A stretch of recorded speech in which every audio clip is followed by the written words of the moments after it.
Okay. Hi, Hazel Clark. So nice to be with you today. Hi, Mary Beth. It's great to be with you too. So I'm just going to quickly introduce myself before we get started with the interview. So I'm Mary Beth Simone, and I am the CEO and founder of Niche Partnership Consulting. I teach entrepreneurs and professionals how to create their contingency plans to empower their second in command to keep business and life running smoothly in an emergency. And my business was inspired by a personal struggle. And with this series, my goal is to highlight the struggles and the strengths that my guests have developed in their own life. And with no further ado, I'd like to introduce Hazel. So thank you so much for joining me today. Yeah, and Mary Beth, I have to applaud you for having a platform like this and the fact that I think so many times people get to a certain point in life, get past their struggles and forget to share the story of their journey. And something that I love to do is really be really authentic and open about, the things I've experienced and how I've gotten past those hurdles. Because I really feel that our struggles were given to us as a tool to help others, from the lessons we've learned. So I applaud you so much for reaching back and giving a platform to people to get through the challenges that they may face. Well, I really appreciate your perspective, Hazel. And I think that what you have to share today is going to give people strength and hope in their own life and as they are looking for a way to navigate their own struggles. I hope so. Yeah. So today's conversation, we're going to focus on the strengths that you developed as a result of tough transitions.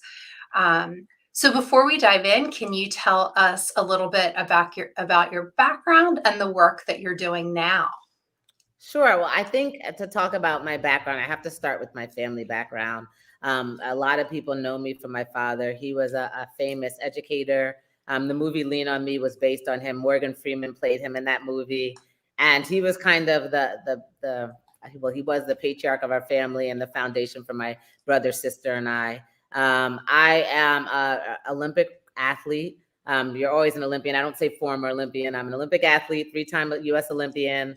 I was a professional athlete from the time I was 21 until I retired around 36 years old, 35, 36 years old. So I had a really long run as a professional athlete and learned a lot during that time. Today, I am the director of global sales and business development for Bermuda Tourism Authority. And, I'm looking forward to talking a lot about my journey from being a professional athlete and elite athlete to where I sit today. And a career that I'm very passionate about. It's very challenging, but I'm very passionate about it. Yes, and I'm sure it's become even more challenging over the last couple of years with the obvious challenges that we have dealt with. So I also want to mention we are streaming live, but this replay will be available as well right after we're finished with the interview. But if you have joined us live, please put a comment in so that we know that you're here. Otherwise, we don't really see you. And if you have any questions, feel free to drop your question in the comment box, and Hazel and I will we will answer the questions. Or if you watch the replay and you have a question, please feel free to add it. And Hazel and I will come back and check the comments after the replay is live. So Hazel, I learned about you through TEDx Cape May, which we will get to that towards the end of the interview. And I'm just so thrilled to have this opportunity to interview you before we meet in person in October. So can you take us back to the time before this tough transition happened and describe for us what was going on in your career and your life? Yeah, I would say that, as I said, I was a Nike sponsored athlete for most of my younger years. And, my whole focus was really around being a professional athlete, being one of the top athletes in the world. I was ranked top 10 in the world for many years. And that took an extreme amount of focus and dedication. I would get up in the mornings and do a morning run, 6 a.m., follow that up with training all day. You have to get massages and take care of your body and your diet, and everything was really regulated, but really focused on that goal of being an Olympian and getting to the heights of my career as an athlete. Something they always tell you, though, is that you have to be prepared as an athlete for the end. And, athletes are very optimistic people, and you can't really afford to think about the end too much because you have to keep your head in the game. So many times you'll find that before you know it, you're injured or it's time to retire and you have to recreate yourself. Imagine being 30 something years old and you're at the point, well, wow, I now have to go to a company and help them understand, well, I've been, competing as a professional athlete. I have no necessarily relevant experience that I can really put on a resume, but here's the reason why I'm the asset to your organization. And for me, that was very daunting and by far one of the toughest transitions I've had to face. Coupled with a divorce, I really had to kind of start fresh in many ways. And so for me, that was my tough transition. And how did you know that it was time for you to retire or to consider retirement? I just knew I was a little bit different. I didn't have to get pushed out of the sport. I was still sponsored by Nike. I just knew that passion, that energy was dissipating. I just wasn't enjoying waking up and training anymore.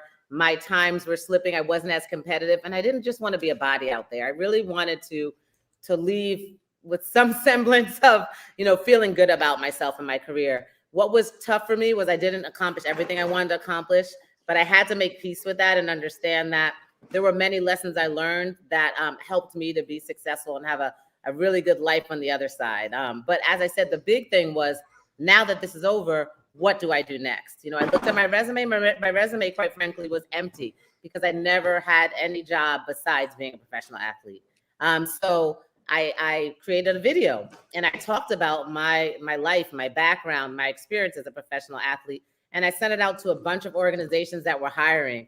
And I have to say, I could not believe the overwhelming response of people. Sometimes people just wanted to talk to me about being an Olympic athlete, to be quite frank. But there were also people that wanted to give me the opportunity to get my foot in the door. And I'm really glad I put myself out there like that.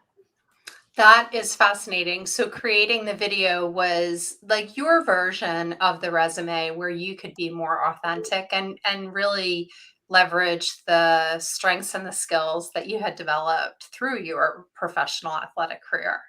Yeah, I got to tell my story because a resume often doesn't tell your story.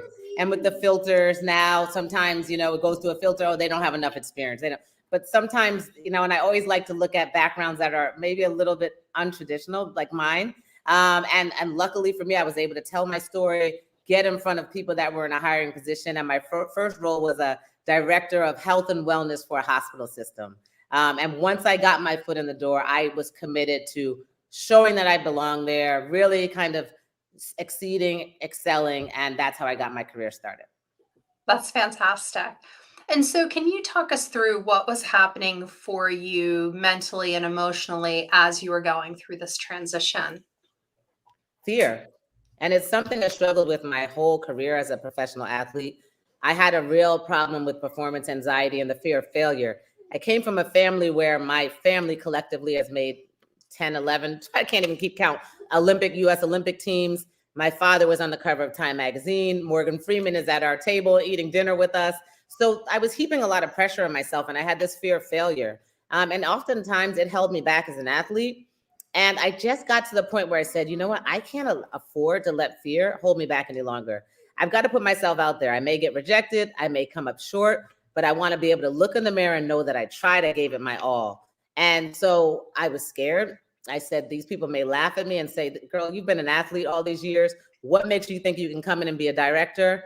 But I had to put my best foot forward. I treated it like my biggest competition. It really was. It was a defining moment for me. And I am, ever since I broke through that barrier, I can say that I'm a different person, and it's led to many more opportunities and a much happier life. So I really, I guess, tell everyone, you got to get past that fear of failure. It's okay to fail. We all fail. Do not let that hold you back. If you try, if you give it your best, in my opinion, you're a success. When you don't even try is when you're unsuccessful. Yeah, that's brilliant. And what really strikes me is it seems like no matter what anyone's background is, professionally, when they're ready to make that career shift, they feel like everything that they've done up to that point is not relevant to where they're going. It's so true, but it's not. You feel that way, But the fact is that the things that I did as a professional athlete helped me be successful today. That discipline, that commitment, that resilience. I can't tell you how many times I lost races and I had to go back a week later and step on the line and believe I could win. I'm going through that in the tourism space right now with COVID. You get these setbacks and you feel almost defeated, but you have to step back out there and believe, okay, we're going to get past it. We're going to bring the business here. We're going to have a positive month. And so all of these things that I learned as a professional athlete have been so relevant to my success in the corporate world. Absolutely, absolutely. So, can you talk to us about what your support system looked like while you were going through this, and maybe what techniques you used to help yourself from a mindset perspective navigate this time? Yeah, I can say by far, when I first was making the transition, my friends were my primary support network. I'm a girl's girl. I have a network of women, professional women, friends that I competed with and trained with around me that just literally held me up, would not let me give up, would not let me get down in the dumps. And I think that was so key for me. And I'll never forget that. Obviously, my family as well. My father was no nonsense. He did not believe in having, as he called them, pity parties. He said, come up with a solution. Nobody wants to hear about your problems.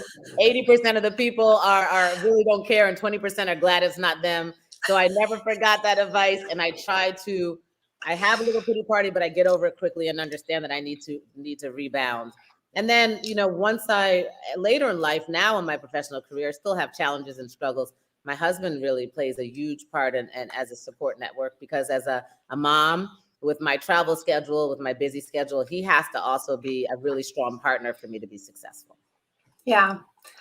Can you share with us what was your process to uncover your passion and your purpose? It's a great question. I love that question. I mean, I think for me, some of it was just like meant to be. My dad called it raison d'etre, and it means like, it's just like, I just got to this lane. I came to Bermuda for a speak engagement, and I met my husband. We got married, and I was with Coca-Cola Sports Marketing. And when I came to Bermuda back when I moved and got married, I was like, what am I going to do that I can be passionate about, like I was about track and field in my previous role at Coca-Cola? And they advertised this job, and I went for it. And I can tell you, I have never been so passionate about anything, even track and field, as I am about this job. It means so much to me to be able to represent such a beautiful island and to bring business here and to have an impact and to work with these amazing sports partners, and also the opportunity to connect our next generation to opportunities. I mean, there's so much about it that I love. It's so challenging. It's so competitive that I really uncovered my passion. But a lot of it was just me putting myself out there, and the universe kind of helped show me the way. Because I would not be honest if I told you that I just had all of this mapped out and I knew I would be here. I absolutely did not. But what I did do is I took the first step and I tried and I put myself out there. And when you do that, things tend to come together. Yeah, that's wonderful. And I love the quote by your dad of 80% of people don't care and 20% are glad it's not them. I'm going to remember that for the rest of my life. I never forgot it. I love it. So thinking back, to when you were a younger woman, how does your current reality measure up to where you thought you would be at this point in your life? I would say that, it's funny. If you asked me this maybe 10 years ago, I'll say I was not close. I was actually panicked.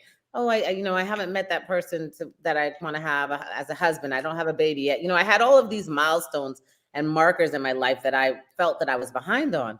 And then it all clicked and it came together. And I can say today, I sit here with a career that I'm passionate about, which is something that was really important to me, a great marriage, a daughter. I'm a mother, which is something I've always wanted to be. I'm still involved in sports, which it's not easy as an athlete to get away from that when you've spent your whole life with that.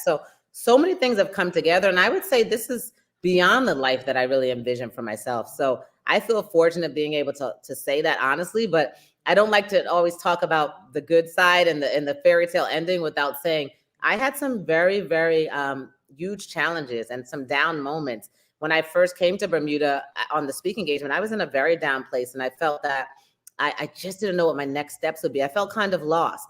So I just want to tell people out there, especially during this time, don't give up.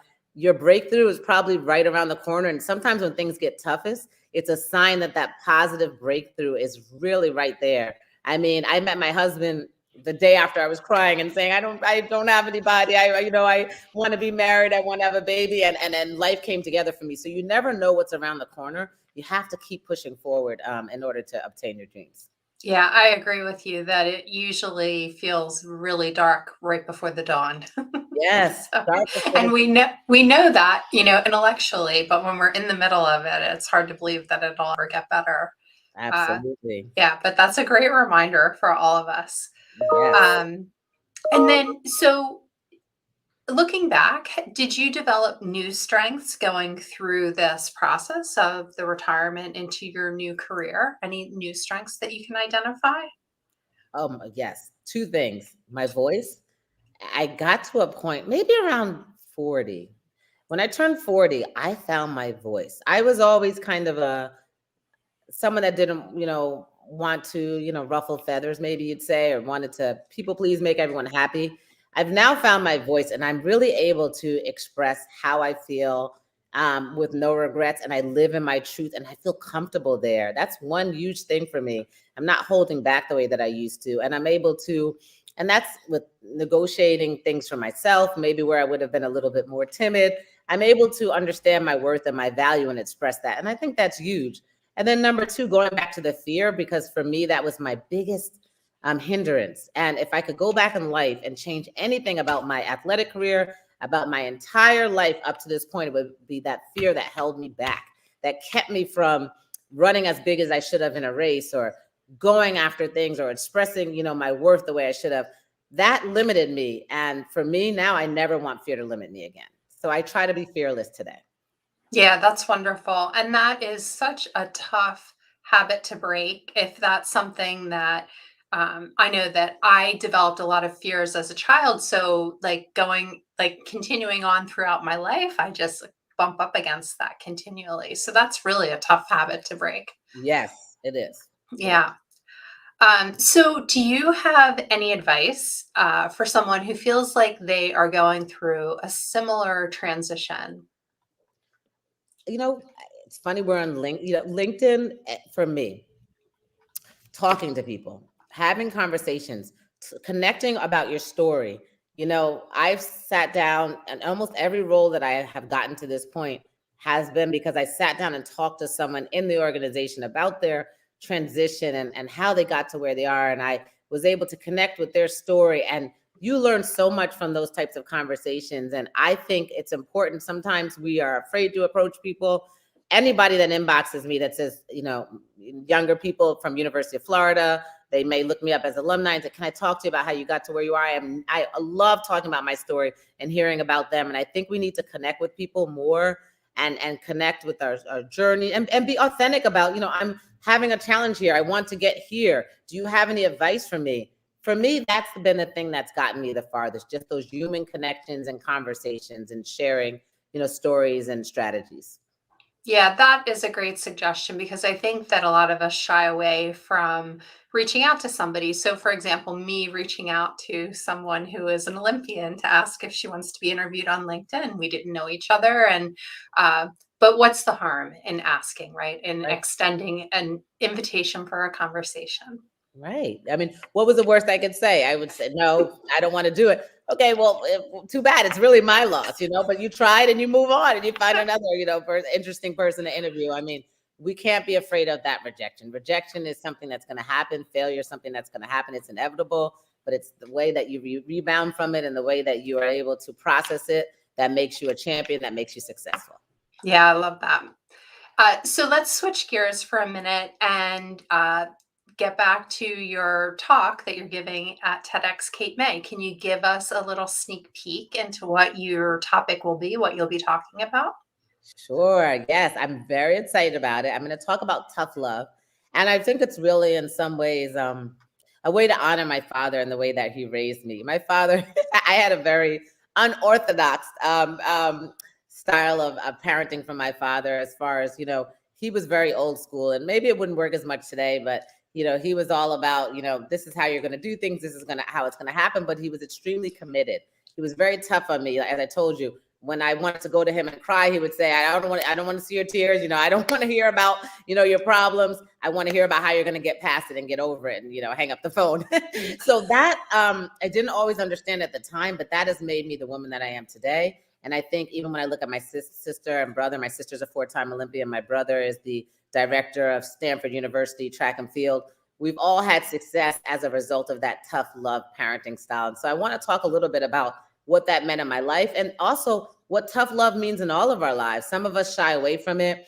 Sometimes it means sacrifice, it means discipline, and those things aren't always fun and sexy, but they're necessary components, in my opinion, to be successful. Yeah, that's fantastic. I can't wait to hear your talk, and I can't wait to be at TEDx Cape May live finally this year. I'm so excited to attend. Yeah, I cannot wait. I'm very excited. it will be a wonderful event. Well, that's awesome. That's all the questions I have for you, Hazel. Is there anything that I didn't ask you about that you wanted to mention? No, I mean, I think you covered it all. I mean, I just, again, just want to really encourage people during these challenging times to try to just keep pushing ahead, to find a reason to wake up every day, to find a reason to get back up after you've been knocked down, to believe that whatever it is that you want to accomplish and want to obtain is on the other side. So yeah, I hope that my story is a testament to that. Mary Beth, I know this platform is dedicated to that, and you share many of those stories, but I just want to encourage people. Yeah, thank you for that. And what is the best way for the listeners to contact you if they'd like to reach out? Sure. So I think social media. Hazel Clark runs on my Twitter and my Instagram and Facebook. Hazel Clark. Social media is a great way. We also have a website, which is clarkfamilylegacy.com, which if you are interested in us coming to speak, any of my family members, my siblings or I, or all of us together, you can book us through that as well. Oh, that's perfect. I will put the links in the comments in LinkedIn so that that's easily accessible for people. Awesome. All right. Well, thank you so much for joining me today, Hazel. I really appreciate it, and can't wait to meet you in person later on this year. Thank you for having me, Mary Beth. Take care. Enjoy the rest of your week. You too. Bye-bye.